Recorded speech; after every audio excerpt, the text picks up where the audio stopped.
सियाचिन में एवलांचे में कई जवान मारे गए, लेकिन एक जवान कई दिनों बाद भी जिंदा पाया गया। ये कैसे मुमकिन है, इस पर बात करने के लिए मेरे साथ हैं श्रीकांत शर्मा, डॉक्टर। उनसे बात करते हैं। डॉक्टर, कैसे ये मुमकिन है कि इतने दिनों में भी ग्लेशियर के नीचे दबे होने के बावजूद भी जवान जो है वो जिंदा पाया गया? ऐसा है, डेथ का मतलब एक्चुअली होता है ब्रेन डेथ। ब्रेन को नॉर्मल कंडीशन में अगर ऑक्सीजन की और एनर्जी की सप्लाई 4 से 5 मिनट बंद कर दी जाए तो ब्रेन डेथ हो जाता है, आदमी मर जाता है।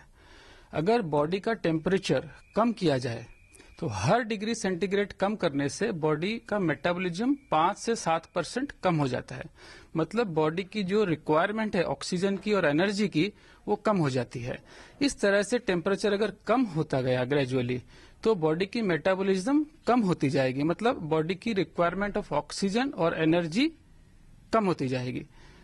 ये इतनी कम हो जाती है एक टेम्परेचर के बाद में, जब ज्यादा कम कर देते हैं, कि रिक्वायरमेंट बहुत ही मिनिमल हो जाती है। तो ब्रेन जो 4 से 5 मिनट तक नॉर्मल कंडीशंस में सप्लाई बंद करने से मर सकता है, वो कई दिनों तक चल सकता है अगर उसकी एनर्जी और ऑक्सीजन की रिक्वायरमेंट उतनी कम हो जाए। तो शायद ये उनकी ठंड की वजह से, टेम्परेचर लो होने की वजह से इतनी कम हो गई कि रिक्वायरमेंट बहुत ज्यादा कम हो गई और ब्रेन सस्टेन कर पाया। इवन 28 डिग्री सेंटीग्रेड से नीचे जब टेम्परेचर हो जाता है बॉडी का, तो डॉक्टर लोग डिक्लेयर नहीं करते हैं डेथ। अगर लगा मर भी गया है, हार्ट बंद हो गया, ऐसा लग रहा है, रेस्पिरेशन बंद हो गया, तब भी डिक्लेयर नहीं करते हैं।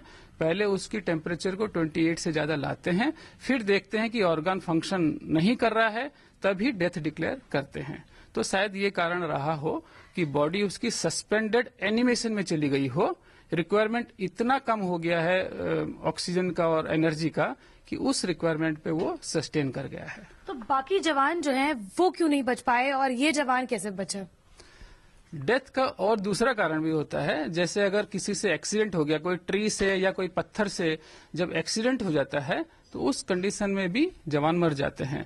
तो ये नहीं पता है कि जो दूसरे जवान हैं उनका कोई दूसरी पत्थर से या किसी और चीज से टकरा करके उनके हेड इंजरी या और कोई ऐसी इंजरी हुई हो जिसके कारण मरे हो, एक। और दूसरा ये भी कारण हो सकता है कि जो रिक्वायरमेंट और एनर्जी स्टोरेज इसके शरीर में थी, जिसने उसको सहन कर लिया, वो दूसरे के शरीर में शायद कम थी, जो सहन नहीं कर पाए।